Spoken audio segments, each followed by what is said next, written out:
Hi everyone, it's rachelreva here. I hope you're well, and I hope this Facebook Live is working. I just wanted to pop on here today because I felt totally inspired to share something. I had someone who I used to work with a long time ago share some things with me about their experiences of working with me, and were saying something to the effect of, "You were so confident." And I was like, "Me? I don't feel all that confident, but thanks, that's really nice." But actually, it made me start thinking about my little secrets of success, or things that I kind of did consistently in my 11-year corporate career. And I just wanted to share those with you today. So if you're joining me on this live, I would love to see you or hear from you. Please say hello, say where you're tuning in from, just to know I'm not talking to myself. While I like hearing my own voice, not that much.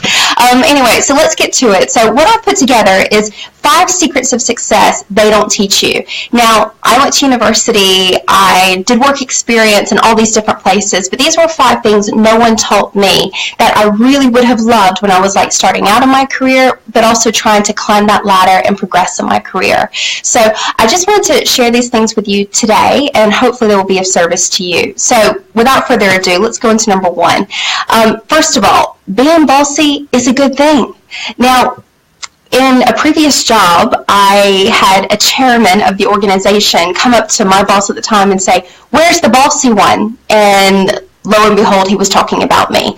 And he was looking for me because I was organizing an event, and from then on, I was known as the bossy one at work. And everyone, it was a big joke, but actually, I kind of took it as a compliment, because what they meant was I knew what I was doing, and yes, I did direct people around quite a bit, particularly when, there was a big event on, and I knew I couldn't do everything myself. So particularly as a woman, being bossy when we're little, and, when you're that kid in the group that's always ordering people around, it's kind of seen as a negative thing as a woman, but actually at work, it's a compliment. It means that you show leadership skills. It means you're decisive and assertive.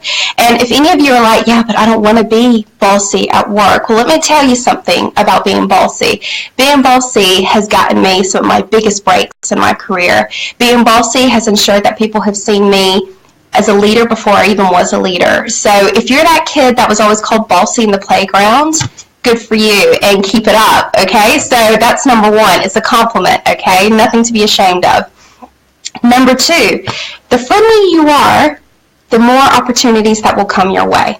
Now, I come from the South. The South is a very friendly place. I'm probably not as friendly as other people, but the truth is there were certain pleasantries, certain mannerisms that I was taught from a very young age, and I brought those into the workplace. Now, I've lived in 3 different countries now, and certain things that I noticed, I started bringing them brownies, not all the time, but every now and then. I would smile at people. I would genuinely try and be helpful. Now, that's just kind of a Southern generalization, but let me tell you, the first time I got a job in television, it wasn't because I did a great interview.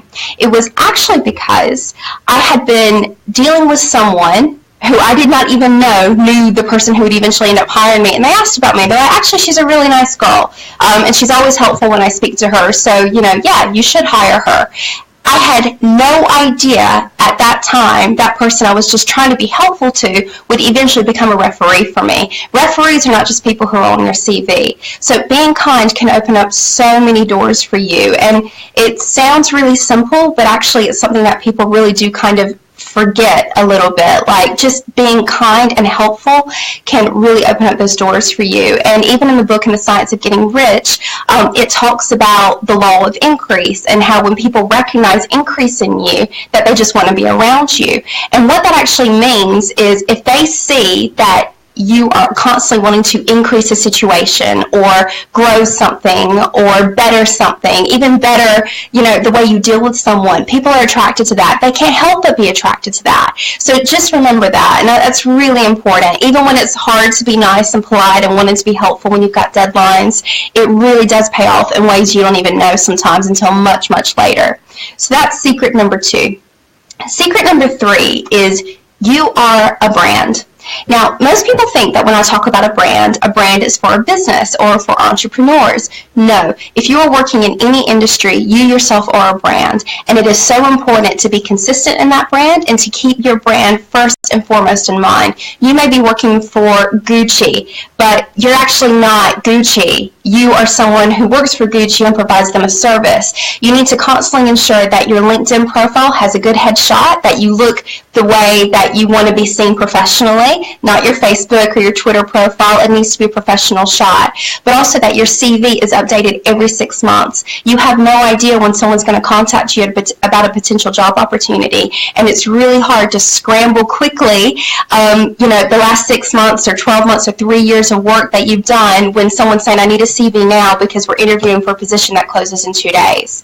You have no idea how vital it is for you to be your own brand. That means going to networking events and keeping up with things, because now it's really rare for people to stay in the same job for even more than 4 years. Statistics show that in lots of different countries. So you just need to make sure you're constantly improving your brand and you're visible in a lot of different ways. Even if you think that you're not your own business, you really are, particularly if you want to up-level in your career. So that's number 3. Number 4, particularly as women, this is so important. Do not ask for permission. I had to learn this one. This was not easy for me. I think as women, we come from a very nurturing place, and in the workplace, it certainly spills over, and it's never more visible than in there. If you're in a meeting and you ask for permission to ask a question, your credibility gets shot straight away. I know this because I was guilty of this, being in meetings and going, excuse me, can I ask a question? That's what meetings are for. You're there to ask a question. Now, I have also been in the position of going, oh goodness, what happens if it's a stupid question? Or what if they've already answered that? Or what if I'm too new to ask that? This is what you do. So Mel Robbins has this awesome tool called the 5-second rule. And the 5-second rule basically is give yourself 5 seconds to make a decision and to take action. So if you're in a meeting, and I've used this myself, and you're not sure whether or not to ask a question, count down from 5. And if you still want to ask that question, or if it hasn't been answered, you ask it. That tool can be used in a lot of different things in your life, but don't ask for permission, not just in meetings, but even to sit at the table, okay? Have you ever noticed that in meetings that men, a lot of times they don't even bring a notepad, but they definitely don't ask permission to ask a question, even if it's stupid. It just rolls off their back. They don't mind. They don't ask for permission to be there.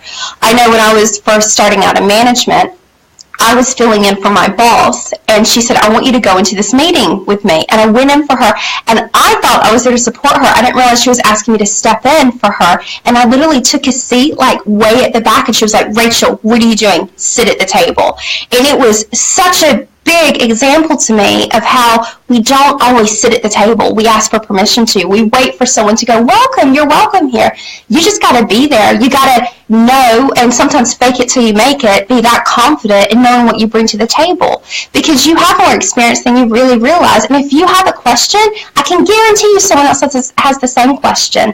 And the only thing that ruins your credibility there is if you wait till the end of the meeting and go, oh, can I just check on that? You've lost that moment. So if in the moment there's a burning question you have, you ask it and stop asking for permission. So that's number 4. And that's not an easy one, I know, because that was one that was hard for me to kind of get my head around. But once you do, people start taking notice of you. Number 5. This one, no one told this to me. I think I just kind of noticed it, figured it out. So it's act like a leader before you become one.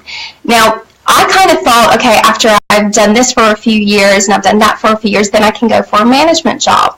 But actually, if no one has seen you as a manager, they're never going to hire you as a manager, particularly if you've been in an organization for more than a few years. People like to stereotype you. That's just how the workplace works. So what I mean by that, by acting like a leader, is mentor people. Take the new ones under your wing. Offer to deputize for your manager. Don't wait for a managerial job to come up and be like, okay, I'm gonna buy a blazer now and act all managerial. That's not the way it works. People see you how you are. So, they say dress for the job you want, not for the job you have. It's all that kind of stuff. So, I worked in television, so frankly, it's very informal in the way you kind of dress, but I used to always have heels in my drawer and blazers for, important meetings, that type of thing, because you're representing your department, you're representing your boss, you're representing yourself. So if you want to take a leadership role, the first thing I would do if I were you is see where you can mentor people, either in your team or even outside of your team in other areas, because once people see you exhibiting those skills, they take you seriously. So those are my 5 quick secrets of success, and it's just something that I noticed in my 11 years of working in PR that really helped me climb the ladder, which isn't always easy. So I hope this has been helpful to you. And as well, if you'd like more things like this, feel free to join my Facebook group, Life on Her Terms, which is for ambitious women who want to up-level their life and career. And this is super, super exciting. If you are in London, or if you know someone who is, pass this on.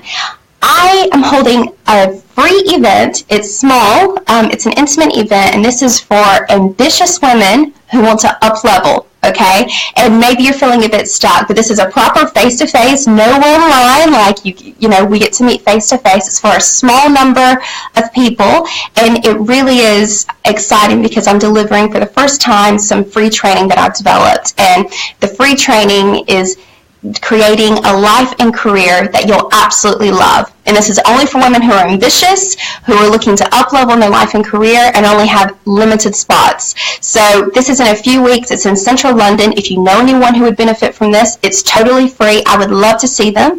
I would love to meet you there, and I would love to be of service to you.